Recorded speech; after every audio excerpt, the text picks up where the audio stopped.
The sun cast a golden glow over the sprawling city as Emma adjusted her uniform, her hands trembling slightly. She had been a maid for most of her adult life, working tirelessly to provide for herself and searching for the one piece of her heart she had lost, her son. It had been over a decade since that fateful day when circumstances beyond her control tore him from her arms. Every job, every house she cleaned, brought a faint flicker of hope. Maybe this time she'd find a clue or someone who could help her. Emma walked through the tower and gates of the mansion, her breath catching at the sheer grandeur of the estate. The sprawling gardens seemed to stretch endlessly, the scent of fresh roses mingling with the crisp morning air. The millionaire who owned the house, Mr. Alexander Kane, was known for his wealth and elusive personality. He rarely interacted with the staff, and the rumors about him varied wildly, from being a ruthless businessman to a grieving father who rarely smiled. Emma shook off her nerves, determined to make a good impression. This was another job, she reminded herself, another chance to keep moving forward.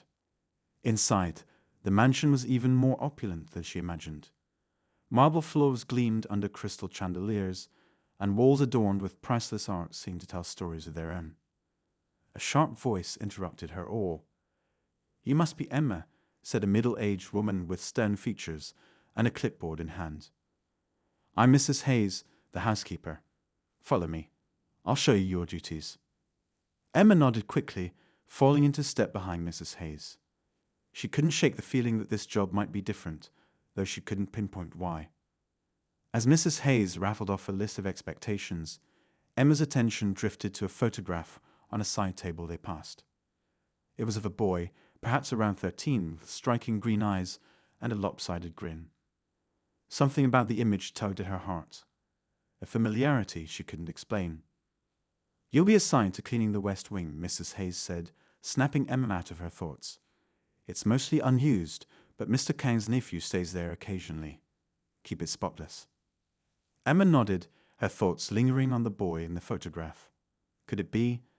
No, she chided herself. It was impossible. Yet, the hope she had learned to suppress over the years crept back into her chest. Later that day, Emma worked diligently in the West Wing, dusting shelves and polishing furniture. The rooms were immaculate, but the faintest trace of a child's presence lingered. An abandoned sketchbook on the desk, a stray toy tucked beneath the bed. Her hands hesitated over the sketchbook, curiosity getting the better of her. Flipping it open, she found drawings of a woman with dark hair and kind eyes. Tears pricked her own as she recognized the face. It was her. The sketches were rough, but unmistakably of her. A sound from behind made her snap the book shut and turn abruptly. Standing in the doorway was the boy from the photograph. His green eyes widened in surprise, mirroring her own. "Who are you?" he asked, his voice filled with a mix of curiosity and caution. Emma struggled to find her words. Her heart raced as she looked at him, 1,000 questions flooding her mind. Could this truly be her son? And if it was, how had he ended up here? Before she could respond, a commanding voice echoed down the hallway. "Ethan, what are you doing here?" Mr. Kane's tall figure appeared, his sharp gaze landing on Emma. Emma froze, caught between the past and present, the truth on the tip of her tongue. But what could she say? Could this be the moment she had been waiting for all these years, or the beginning of an even more painful chapter? The weight of Mr. Kane's presence filled the room like a storm cloud. His sharp eyes darted between Emma and Ethan, his jaw tightening, as if he were trying to piece together the situation. Emma quickly lowered her gaze, clutching the cleaning rag in her hand to steady herself. Ethan, however, didn't seem fazed by the man's tone. He glanced back at Emma, curiosity still lighting up his green eyes. "I was just checking on the West Wing. Uncle Alex," Ethan said, his voice steady but slightly playful. "And I met her." He pointed at Emma, his finger lingering as if he wanted to say more, but couldn't find the words. "She's the new maid," Mr. Kane said curtly, his words cutting through the air like a blade. "You shouldn't be bothering her." He turned his piercing gaze to Emma. "And you, next time, focus on your work, not entertaining distractions." Emma nodded quickly, her throat too tight to form words. She felt a rush of humiliation, but also a strange sense of defiance bubbling underneath. She wanted to say something to explain herself, but how could she explain the storm of emotions swirling inside her? She couldn't shake the feeling that Ethan was more than just an ordinary boy in a wealthy man's home. As Mr. Kane led Ethan away, their voices faded down the long hallway, leaving Emma standing alone in the silence. Her knees felt weak, and she leaned against the polished wooden desk to steady herself. She couldn't stop thinking about Ethan's face, those green eyes that mirrored her own. Could it be possible? Could he really be her son? But how could he have ended up here, in the home of a man like Alexander Kane? Emma forced herself to resume cleaning, her hands moving mechanically as her mind raced. She thought back to the day she lost her son. He had been just a toddler when he was taken from her. She had searched tirelessly, filing missing person reports and chasing every lead, but the trail had gone cold. The pain of losing him had left a hole in her heart that never healed. Over time, she had convinced herself to stop hoping. It was the only way to survive the crushing despair. But now, the faint flicker of hope burned brightly again, refusing to be extinguished. The rest of the day passed in a blur. Emma kept her head down, completing her tasks as quickly as possible. She couldn't risk drawing any more attention to herself, especially from Mr. Kane. Every step she took through the mansion seemed to echo her questions back to her. Who was Ethan? Why did he draw her face in that sketchbook? And why did Mr. Kane seem so protective of him? That night, as Emma lay in the small, modest room assigned to her, sleep refused to come. The events of the day played over and over in her mind. Her instincts told her that Ethan was her son, but she knew she needed proof. She couldn't afford to let her emotions cloud her judgment. What if she was wrong? What if her desperation to find her son had made her see something that wasn't there? The next morning, Emma rose early, her resolve stronger than ever. She decided to be cautious, to observe and gather more information. She couldn't risk confronting Mr. Kane directly. Not yet. Instead, she would watch and listen, hoping to piece together the truth. As she went about her duties, she couldn't help but notice how the other staff members seemed uneasy around Mr. Kane. They spoke in hushed tones and avoided his gaze whenever he passed by. There was an air of fear and respect that hung over the household, and Emma couldn't ignore it. She wondered what kind of man Mr. Kane truly was. Was he the ruthless businessman the rumors described? Or was there more to his story? Ethan, on the other hand, was a mystery of his own. Over the next few days, Emma caught glimpses of him around the mansion.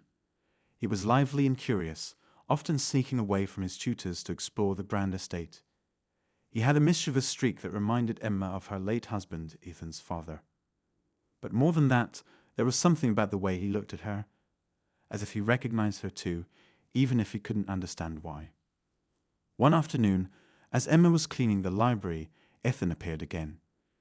This time, there was no sign of Mr. Kane or any of the other staff. He stepped into the room quietly, almost as if he didn't want to be seen.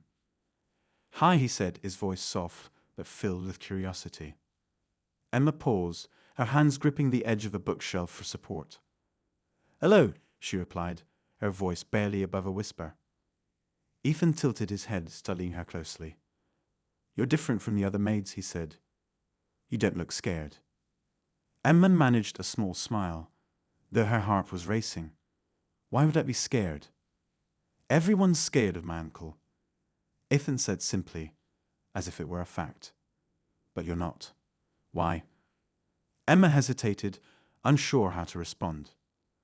"I'm just here to do my job," she said finally. "That's all." Ethan nodded, but his gaze lingered on her face. "You remind me of someone," he said quietly, almost as if he were speaking to himself. Emma's breath caught in her throat. "Who?" "I don't know," he said, frowning slightly. "It's weird. I feel like I know you." Before Emma could respond, the sound of footsteps echoed down the hall. Ethan's eyes widened, and he quickly turned to leave. "I have to go," he whispered. "Don't tell anyone I was here." And just like that, he was gone, leaving Emma alone with her racing thoughts.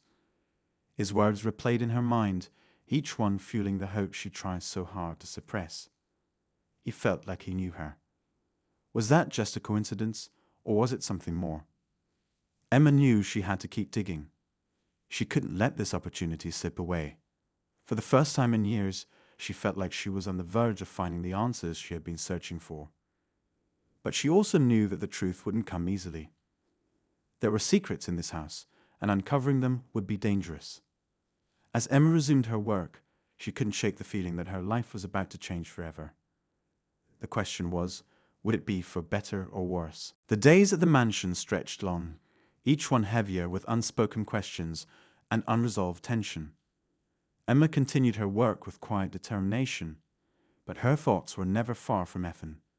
Every time she saw him, even from a distance, her heart ached with the possibility that he might be her son. Yet, she knew the risks of jumping to conclusions. For now she needed to stay cautious, to observe and listen. One evening, as Emma tidied the sitting room, she overheard a conversation that made her pause. The door to Mr. Kane's study was slightly ajar, and his deep voice carried into the hallway. He was speaking to someone, another man whose voice was unfamiliar but firm. "You can't keep this up forever, Alex," the man said. "The boy will start asking questions." "Let him," Mr. Kane replied sharply. "He doesn't need to know the truth. Not yet." Emma's hand froze on the edge of a cushion she was fluffing. Her heart pounded as she strained to hear more. "And what about her?" the other man continued. "You think it's a coincidence she showed up here? You're playing with fire." "She doesn't know anything," Mr. Kane said, his tone colder than Emma had ever heard. "And she won't. Make sure of it." The conversation ended abruptly, and Emma quickly moved back into the hallway, pretending to adjust a vase as Mr. Kane stepped out of the study. His sharp eyes scanned the area, but he said nothing, walking briskly toward the main staircase. Emma let out a shaky breath, her mind reeling. Who was the other man? And what truth was Mr. Kane hiding? The cryptic conversation only deepened her resolve to uncover the secrets of the mansion. As the days passed, Emma began to notice other oddities. Late at night, she would hear faint footsteps in the west wing, long after everyone was supposed to be asleep. The staff whispered about locked rooms and forbidden areas, though no one dared to elaborate. And then there was Ethan, whose behavior seemed to grow more curious with each passing day. He sought Emma out whenever he could, always asking questions about her life, her past, and her family. "Did you have kids?" he asked her one afternoon as she polished the silverware in the dining room. Emma's hand trembled slightly, but she kept her voice steady. "I did," she said softly. "A son. But I lost him a long time ago." Ethan's green eyes locked onto hers, a flicker of something, recognition, crossing his face. What happened to him? Emma hesitated. She didn't want to scare him or say too much, so she chose her words carefully. "I've been looking for him ever since," she said. "I hope one day I'll find him." Ethan didn't respond right away. He seemed lost in thought, his fingers tracing patterns on the edge of the table. "Do you think he misses you?" he asked after a long pause. Emma's throat tightened, and she forced herself to smile. "I hope so," she whispered. Their conversation was interrupted by Mrs. Hayes, who entered the room with her usual brisk energy. Ethan quickly excused himself, leaving Emma alone with her swirling emotions. She couldn't ignore the connection she felt with him, but she also couldn't ignore the growing danger. Mr. Kane's warning echoed in her mind. She doesn't know anything, and she won't. That night, Emma made a decision. She couldn't keep waiting for answers to fall into her lap. If she wanted the truth, she would have to find it herself. She decided to start with the West Wing, where Ethan's room was located. It was risky, but she had to know more about the boy who had turned her world upside down. Slipping into the West Wing, after the household had gone to bed, Emma felt her pulse quicken. The halls were dark and eerily quiet, the only sound her own careful footsteps. She made her way to Ethan's room, her heart pounding as she pushed the door open. The room was tiny but filled with small, personal touches that gave it life. Books stacked haphazardly on the desk, drawings taped to the walls, and a small model airplane on the windowsill. Emma's eyes lingered on the drawings. Many of them featured the same woman, the one she had seen in the sketchbook. Her heart clenched as she realized the woman appeared in nearly every picture Ethan had drawn. As she searched the room, Emma found a small box tucked under the bed. Inside were a few scattered items: a baby blanket, a tiny pair of shoes, and a photograph of a younger Mr. Kane holding a baby. Emma stared at the photo, her hands shaking. She didn't recognize the baby, but something about the image felt wrong. Why would Mr. Kane have a picture like this? Was it Ethan as a baby? And if so, where was Ethan's mother? A noise in the hallway made Emma freeze. She quickly returned the box to its place and slipped out of the room, her heart racing. She couldn't shake the feeling that she was on the verge of discovering something monumental, something that could change everything. Over the next few days, Emma kept her eyes and ears open, piecing together fragments of information. She learned that Mr. Kane had taken Ethan in after a tragic accident that supposedly left the boy an orphan. But the details were murky, and no one seemed to know much about Ethan's life before coming to the mansion. The staff avoided discussing it, and Ethan himself seemed hesitant to talk about his past. The more Emma uncovered, the more questions she had. Why was Mr. Kane so secretive about Ethan? Who was the boy's real family? And why did Ethan seem to have a connection to her that neither of them could explain? One evening, as Emma prepared to leave the kitchen after her shift, she found herself face to face with Mr. Kane. His expression was unreadable, but his tone was icy. "I hope you're finding your work here satisfactory," he said, though his words felt more like a warning than a question. Emma nodded, forcing herself to meet his gaze. "Yes, sir. Thank you." Mr. Kane studied her for a moment, his eyes narrowing slightly. "Good, because I don't tolerate meddling. You're here to clean, not to ask questions. Is that clear?" "Yes, sir," Emma replied, her voice steady despite the fear bubbling inside her. As Mr. Kane walked away, Emma felt a chill run down her spine. She knew she was walking a fine line, but she couldn't stop now.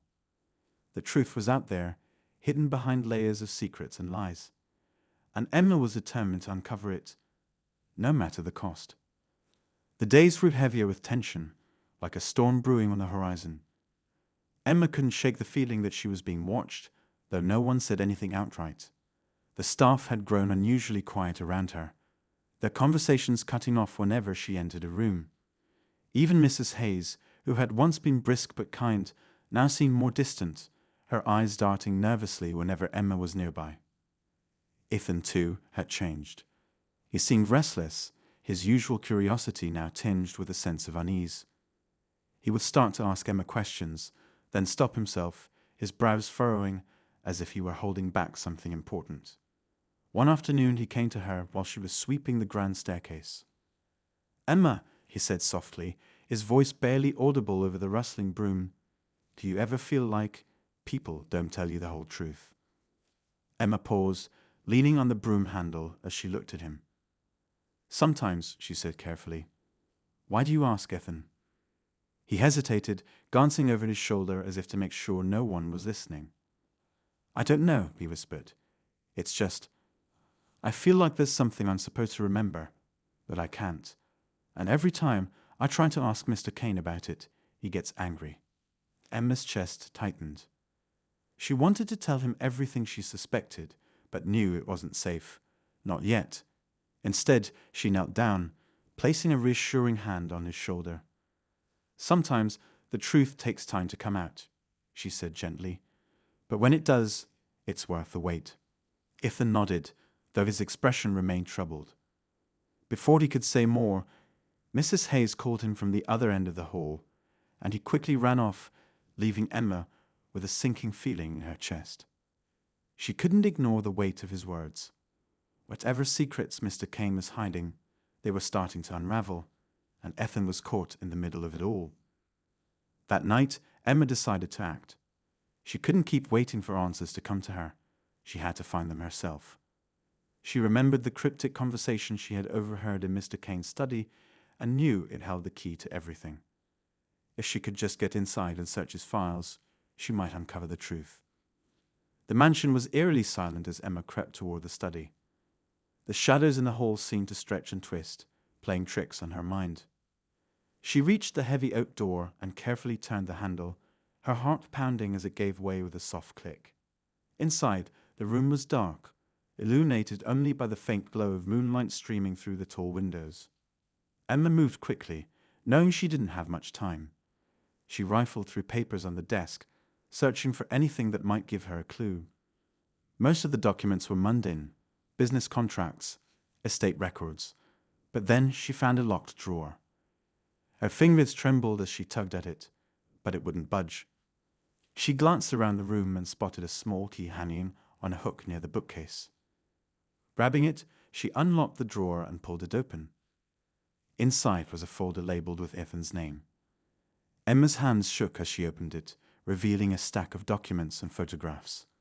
The first page was a birth certificate, Ethan's, but the names listed under parents didn't match Mr. Kane's. Her breath caught in her throat as she read the names: Emma Carter and Daniel Carter. The room seemed to spin as Emma stared at the paper, her mind racing. It was true. Ethan was her son. A lost son. Tears blurred her vision as she sifted through the rest of the folder. There were adoption papers, legal documents suggesting that Ethan had been taken in by Mr. Kane after a fabricated story about Emma's death in an accident. The lies were meticulously crafted, designed to sever any trace of her connection to Ethan. Before she could process it all, the sound of footsteps echoed in the hallway. Emma froze, clutching the folder to her chest. The footsteps grew louder, and then the door swung open. Mr. Kane stood in the doorway, his expression a mix of fury and cold calculation. "I warned you, Emma," he said, his voice low and dangerous. "I told you not to meddle." Emma stepped back, her heart racing. "You lied," she said, her voice shaking but resolute. "You took my son from me." Mr. Kane's eyes darkened. "I saved him. You couldn't give him the life he deserved." "That wasn't your choice to make," Emma shot back, her anger overriding her fear. "He's my son, and I have every right to be with him." Mr. Kane took a step forward, his imposing figure casting a long shadow across the room. "You think you can just walk out of here with him?" he said coldly. "You don't understand what's at stake." Emma clenched the folder tightly, her mind racing with possibilities. She needed to get out of there, to get to Ethan and leave the mansion before Mr. Kane could stop her. But as she turned toward the door, Mr. Kane moved to block her path. "You won't get away with this," Emma said, her voice trembling but defiant. Mr. Kane smirked, a cold, calculated expression that sent chills down her spine. "You don't know who you're dealing with, Emma, but you'll learn." The tension in the room was palpable, the air thick with unspoken threats and unresolved conflict. Emma's mind raced as she searched for a way out, a determination to protect Ethan fueling her every move. She knew the battle was far from over, but one thing was certain: she wouldn't give up without a fight.